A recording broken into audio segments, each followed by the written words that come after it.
Well, hello there.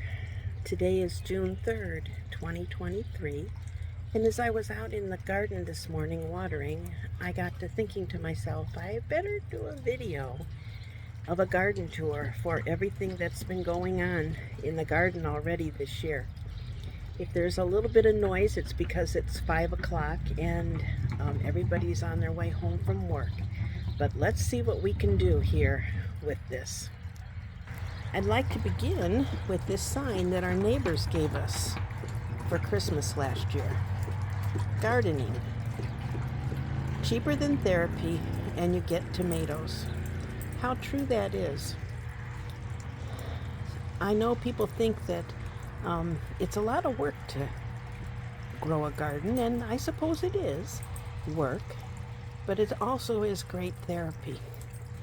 What I'm going to do is do all of our fruit and veggie garden right now, and maybe at a later time I'll do flowers too. But I wanted to start just by saying that working in the garden is therapy for me. We're all imperfect beings, our family, our friends, and sometimes we need to work through things that have been with us for longer than they should have been. And that is the case as we walk through my garden, our garden, Ralph's and my garden. You will notice that there are a lot of memories in all of the plants here and the things that we've learned over the years from my family. My great-grandfather, Georg Endres, came to America in the late 19th century from Bavaria, and he was a gardener in the royal gardens there in Bavaria. And so I am a fourth generation nurseryman. I like to say my blood is not red, it is green. But it's taken a lot of time to work through all these things and develop this talent. It doesn't come naturally. So what I'm going to do is walk over to the veggie garden and see what we can find. Before I start that, I wanted to show this sign. This was in my grandmother and grandfather's garden in Westlake, Ohio. And in fact, my grandfather, John Endres, taught me how to read by reading this sign over and over. This was at the back of their home, of a big bed of flowers, of petunias and begonias. Fibrous begonias, not tuberous begonias. This is Ralphie's little water feature that he does every year here. So I wanted to talk a little bit about our raised bed gardening. We have been growing our veggie garden every year in raised beds since 1980, which was even before this first square foot gardening book was written. In the old days, they would call this French intensive gardening, which means that you don't grow your veggies in rows. You grow them, rather than having like 12 inches apart in rows, the rows are 12 inches apart and the plants are 12 inches apart. And a lot of times whenever people make the transition to raised bed gardening, they forget that you don't have to have room between the rows. You just have to plant your plants close together. And there's several benefits for that, one of which is that the plants shade out the ground so you have less weeds because the weeds can't take hold in the shade. And also you have greater production. At one time over to the right here, we had another bed, and it just was too much production. It was to the point where there was no way that Ralph and I could eat all of the produce that we were growing. Although we will tell you that we give a lot of our produce away because we believe strongly that the more you give away, the more you receive, and that is so true. Let's come over here to the broccoli bed. Okay, so this first bed here has broccoli and kale, which was planted in April. I raised the seedlings this year. There was a specific variety actually several different specific varieties that I wanted to grow of kale and broccoli and tomatoes and peppers and squash and cucumbers this year. So we haven't raised our own seedlings in a long time, but this year we decided to do it. So as you can see, the broccoli plants are very closely planted together. And so let's go up and see what we can find. This variety of broccoli, oh, look at a little broccoli. Can you see it? That's just happened since this morning. This variety of broccoli, is called Pac-Man. And after the main head is harvested, it has many, many side shoots of broccoli throughout the rest of the year. So it's not just one and done. These are celery transplants. We've got vents here for the bunnies because we've got lots of bunnies. These are all celery plants that were raised this year inside. And over here we have Swiss chard, which I need to thin very soon. The first planting of Swiss chard didn't do very well. Sorry about that. Hugo just discovered the farmer across the way on his tractor tedding his hay. So I'm back, and he gets to go inside because he was a naughty puppy. So these are all Swiss chard, which of course is a member of the beet family and is very healthy. And Ralph and I really enjoy this. It freezes real well. You don't even have to blanch it. So we're eating fresh, pretty much fresh, Swiss chard all winter long. This is the other side of the broccoli bed. See the broccoli there? This is Russian kale. I really prefer to grow Russian kale as opposed to the curly kale. It just is easier to keep clean. And kale, same thing as the Swiss chard. Just chop it up and put it in a freezer bag and use it in smoothies all winter long. So this is all lettuce here. I started these lettuce plants inside this year. For many years I've grown a lettuce, which I'll show you a little bit further on, that reseeds itself each year. But Ralph and I put leaves in this garden last year all the way up to the level of this fence, and by spring it was already down to the level of the wood. But I was concerned that perhaps the seeds wouldn't be germinate that were from last year for the lettuce, so I planted some lettuce here. But also, if you see right in here, there's a row of arugula. See the arugula right here? We love arugula in our salads. Gives it that nice peppery flavor. And then over here is a row of Mizuna. See it? Can you see the Mizuna right there? For salads as well. This whole row of lettuce here, I'm not going to let go to seed. I'm just going to harvest it. My niece is coming for a visit with her daughter, and we're going to be having some wilted lettuce salad. So this lettuce here will go really, really quick. Also, I started some zinnias inside this year, and I'm tucking them in different places throughout the garden to give splashes of color and also to attract beneficial insects. Okay, now this is the bed where the squash is planted, and also in addition to that, well, let me show you the squash first. These are golden, will be golden squashes, summer zucchini, and this one, and this one are all green zucchini. So these three varieties here, they're called Perfect Pick, And I've had these seeds for probably about 5 years and just discovered that the variety is no longer for sale anywhere.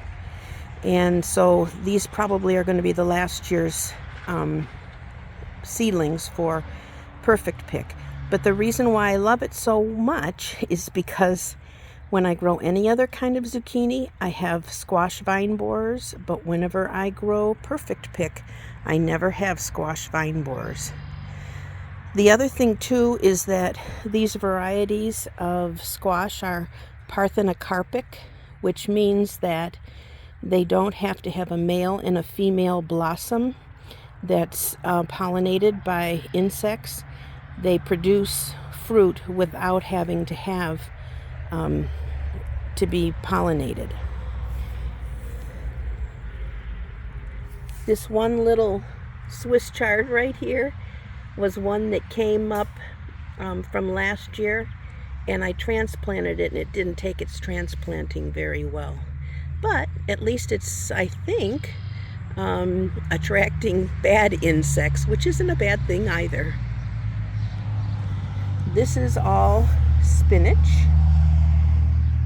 and I've already cut the first cutting of spinach, and this is now almost ready for the second cutting. I don't pull up the whole plant. I just harvest one leaf at a time. In fact, tomorrow night, when my niece and her daughter arrive, we're going to be having cream of spinach soup, which is very yummy. It's the recipe from a place where I worked that I kept the books for many years ago, the Audubon Inn. At the back of the squash bed, I've got a row of zinnias. I love zinnias because they're so bright and cheery, and they just go on and attract all kinds of beneficials to the garden.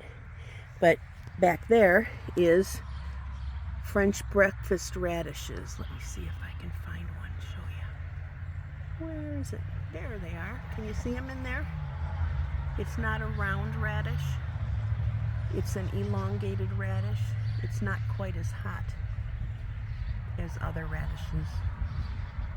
Those will be gone soon because that's a cold season crop. There's a bunch of them there. And the spinach in front of the squash will also be gone soon because it's a cool season crop, which will give this entire bed for the gold and green zucchini. This is the asparagus bed, and as you can see, the fronds are now starting to come up. We've gotten our last picking of asparagus this year.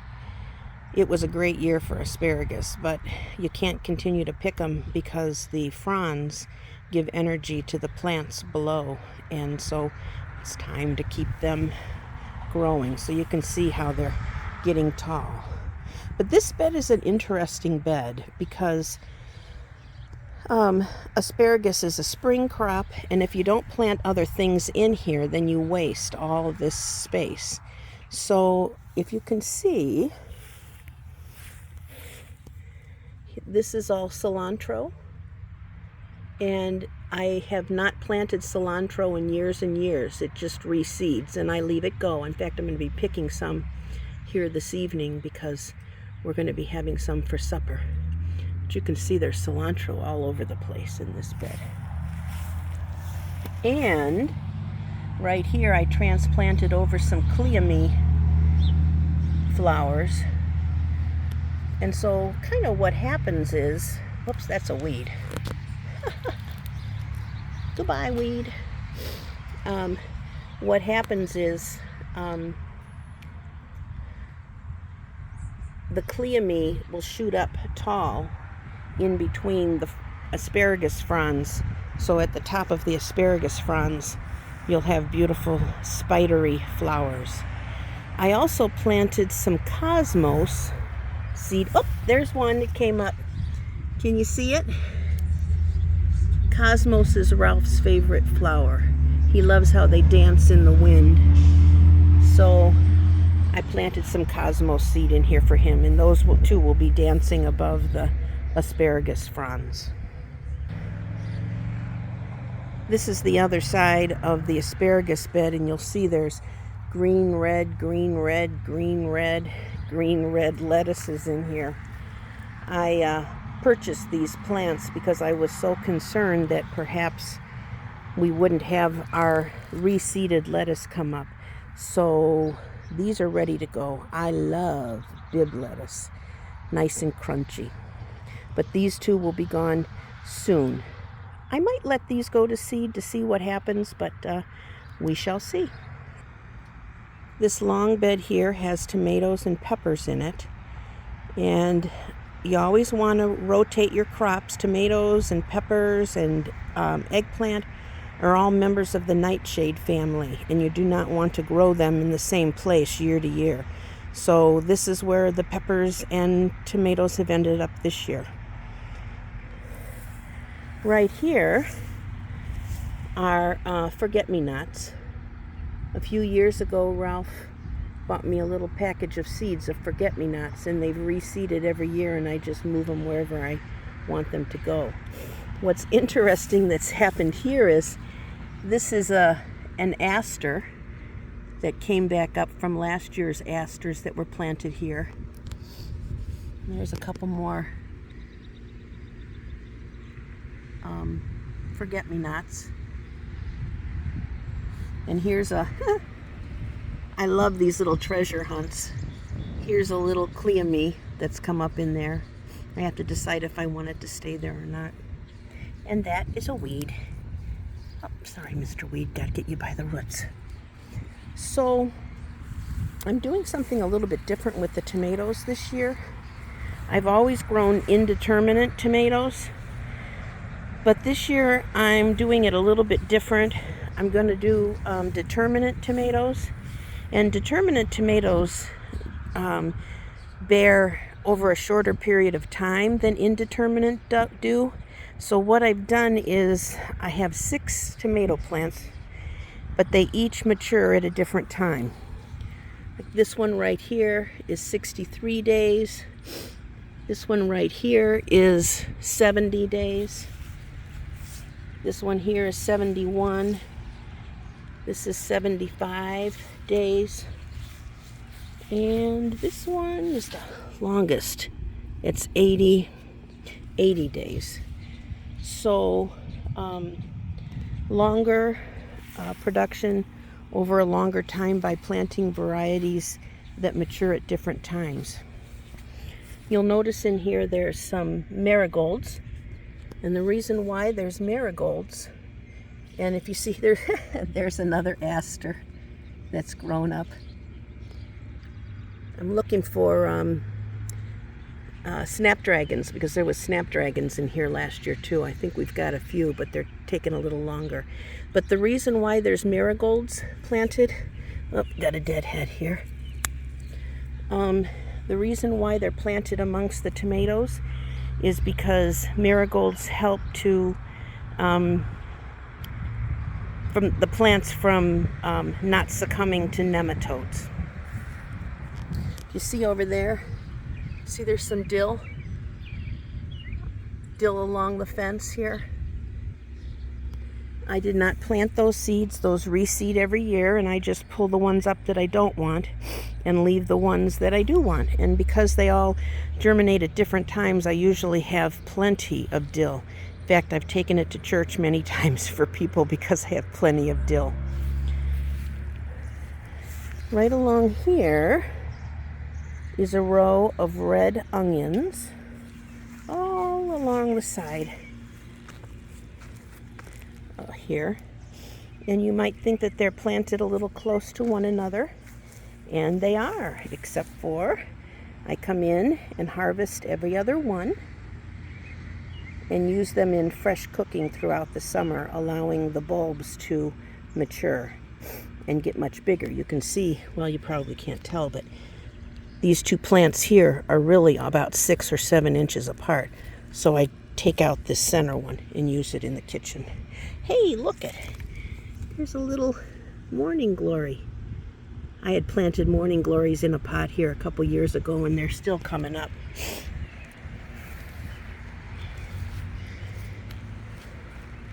These are all peppers, but they are a special kind of pepper. You can see I have lots. Oh, that one, there's an eggplant there. But I have, I think, 15 pepper plants. I use a lot of peppers, but I love to harvest them and just cut them up and put them in the freezer for winter use. But this pepper is special because many years ago, Ralph's brother gave us some seeds to this pepper plant. It's a bullnose Italian frying pepper that's very sweet. And when we moved to this house 20 years ago, I lost the seed. And I was so distraught because it's the best pepper. And then Ralph and I watched this YouTube channel called Veggie Boys. And they grew the pepper that I lost the seeds to all those years ago. And so I called them and I asked them what the actual variety was, and they let me know what it is. So now I have back my Italian El Pepper. This is just a little pot with some zinnias and a mandevilla. In fact, it's starting to climb already. So this is that lettuce that I told you about that we got years ago. When we lived in our last home, a lady gave me seedlings of this lettuce. You can see it's kind of got a red hint to it. It's really mild flavored. And I asked her what the variety was, and she said nobody knows what the name of the variety is, but everybody in town grows it, so everyone calls it Mayville lettuce. But you can see that it's probably already starting to go to seed because it's getting a little bit of a stalk on it. I don't know if you can see that. But before long, these lettuce plants will shoot up a flowering stalk with little yellow flowers on it. It'll be probably about maybe 3 to 4 feet tall. You see my hand? There it is. 3 to 4 feet tall. And you just leave them in the garden, and then the flowers turn to seed and the wind scatters them. And then in the spring, you have a treasure hunt looking for little lettuce seedlings. And obviously they're very hardy because even with 15 or 16 inches of leaves in the garden last year, which by the way deteriorated beautifully, I put worm castings and high nitrogen fertilizers in here to help the leaves, to the dry organic matter to decompose quickly. So even with that, the little lettuces made it. These are 2 burpless cucumbers, and I've got them on tomato cages. See how the tomato cages are probably about 6 or 7 feet tall, and the cucumbers will fill that. Basically, it's a one tomato cage on top of another, held together with zip ties. So let me see if I can get a picture of it from far away. See how tall they are? The cucumbers will fill that up. These cucumbers are also parthenocarpic, so you have better production from it. This is just a little lupin that I put here. Lupin is also bluebonnets, but it's not the color it says it is. It's rose, so I'm hoping that next year when it reseeds, it'll come back blue. Just as a reminder of our daughter and her family that moved to Texas in the fields of bluebonnets there. This is, in the back, is a row of beets, which need to be thinned. And in the front is a row of carrots, which need to be thinned. I hadn't grown beets in a long time, and last year I grew them for the first time because my grandmother has an amazing beet relish recipe. And a couple years ago I made like 4 gallons of it. So I'm growing my own beets, which has turned out well. These are pickling cucumbers. Once again, on the big tall 6 or 7 feet tall tomato cages. And they will grow up those, and I'll reach inside and pick the cucumbers. This bed here has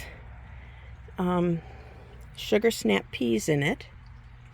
You can see they're already, I don't know, I'm 5 feet tall, so maybe 6 feet tall. But guess what we're going to be having for supper in the next few days? Can you see them? Sugar snap peas. They're really coming on this year.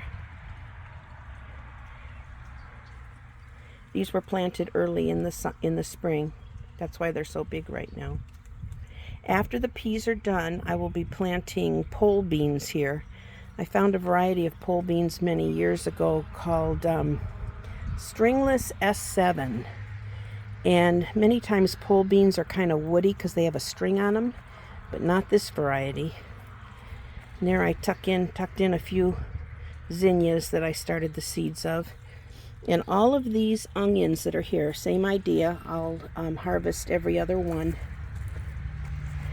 for fresh cooking. This is a good storage onion.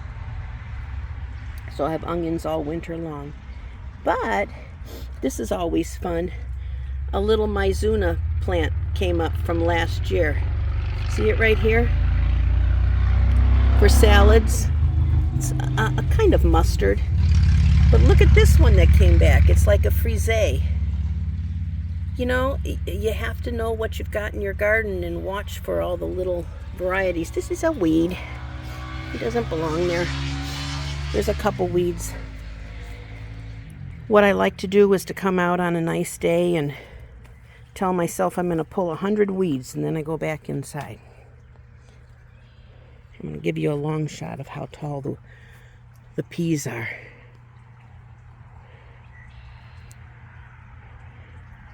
So here's another, I'm going to show you. Here's the garden from a different direction.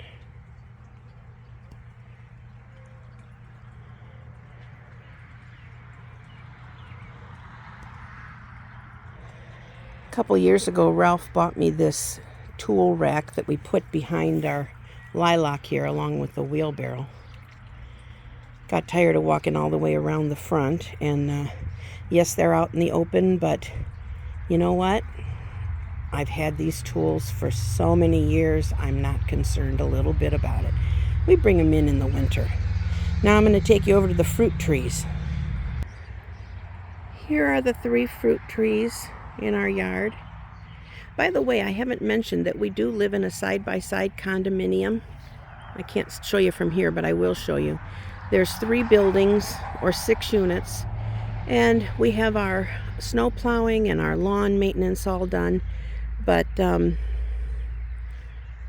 we can also get a variance to plant other things, and everybody votes on it and lets you know if it's okay, and it's worked out really well for us because we don't have to mow lawns or do snow plowing. This tree right here is an antique apple tree. It has 3 or 4 varieties of antique apples on it. See them? You see them? Oh, there they are. And what's really cool about it is that they pollinate one another, so you don't have to have 3 separate trees. You just have 1 tree. Last year was a really good year, and sometimes they bear every other year, so this year might be a little lean, which is just fine because I still have some in the freezer. I freeze slices and use them in desserts and in smoothies. Ralph planted chives underneath the trees to try to get pollinators to come, but the timing is off. But we did something hopefully that will work this year. So here's the big culprit, the Stanley prune plum tree. We have had it now since 2015, I think. And the whole time we've only gotten like 2 ripe plums off of it. And it has been a pain in the neck. And I have threatened on a number of occasions to cut it off at the ground. But Ralph just keeps begging for us to keep it because it does kind of put a barrier between us and the road that's over there. But we did something this year that we're hoping worked. So we saved our banana skins, our banana peels all winter long. And then we hung, can you see it? Let me see if I can get it. See the banana peel? We hung banana peels all through the tree to hopefully attract pollinators. And then Ralph came out and sprayed sugar water on the tree to hopefully attract pollinators. Here's another banana peel.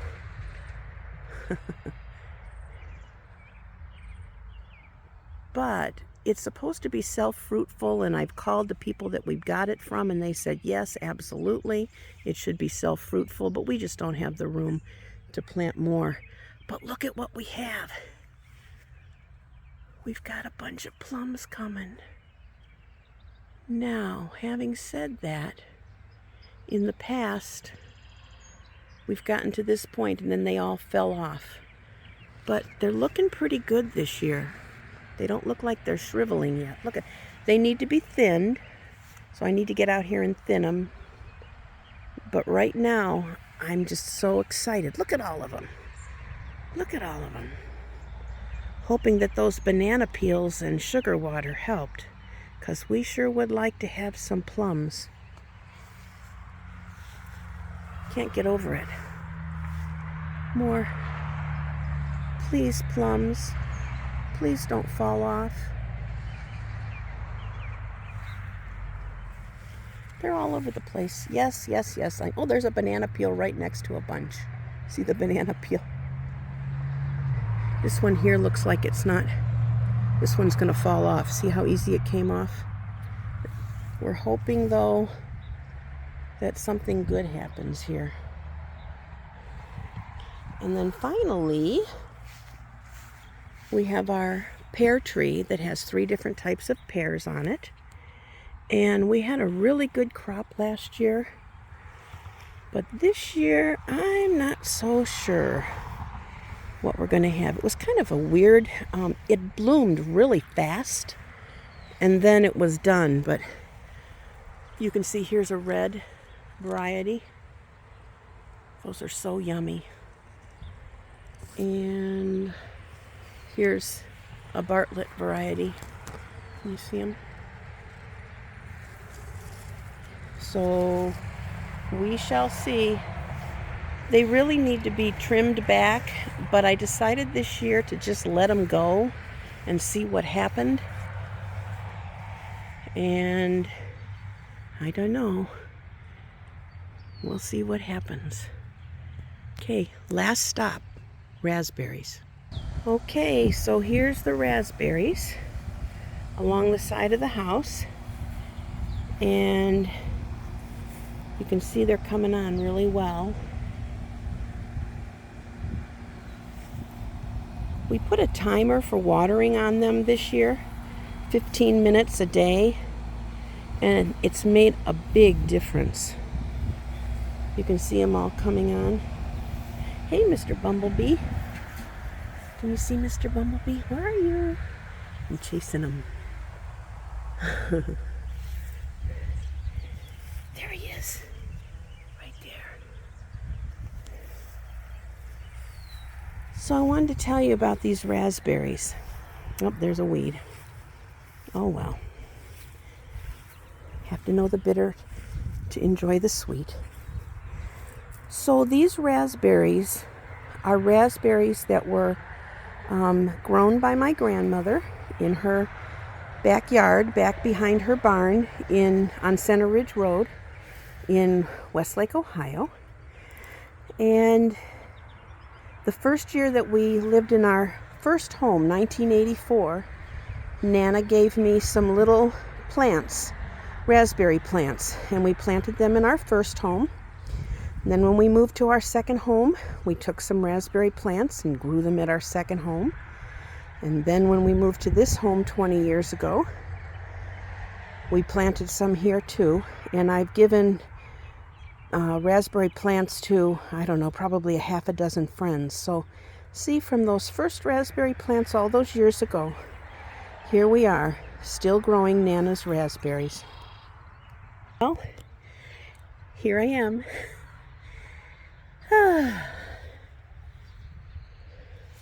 All things denote there is a God. I love the yard. The battery's starting to run down, so it's time to end. But hope you enjoyed this 2023 June 5th garden tour of Ralph and Denise's garden. Maybe you learned a few things.